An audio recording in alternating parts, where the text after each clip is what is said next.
Well, hey, life groups. I don't know if you've been meeting through the summer or if you're just kind of getting back going this fall, but I hope that you can dig into some really good conversation. If you were with us this week on Sunday as we began our year-long journey through the book of Revelation, you know that we spend a lot of time talking about different literary genres, trying to understand Revelation on its own terms as John reveals it.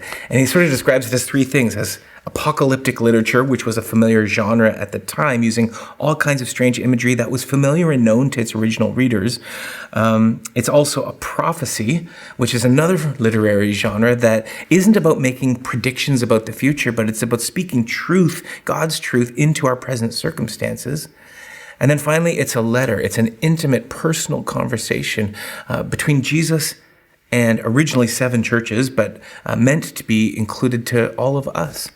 And as we think about this, I wonder how that maybe reframes the way that we think about this, not as a crystal ball we look into to try to figure out the map or timeline for the end times, but to actually help us experience Revelation's true purpose, which really is revealed in its very first sentence. It's a revelation of Jesus. The book of Revelation isn't meant to scare us or intimidate us or freak us out about weird things that are going to happen in the future.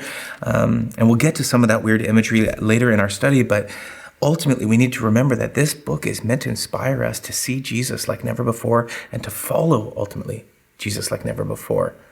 And so as you get into the conversation today and as you process maybe some of your feelings about this book or some of your nervous anxiety about even diving into a book like this, I hope that ultimately you can continue to remind each other that this whole book and this journey we're going to be on this year is all about following Jesus. So I hope you can spend some good time processing even in your own life. Where are you at with that? Where are you at in your own following of Jesus? Have you drifted spiritually? Is it time to kind of, in the spirit of get back to school, is it time to get back to faith, get back to Jesus? I believe Revelation is going to help us do that, and I hope you have a really great conversation.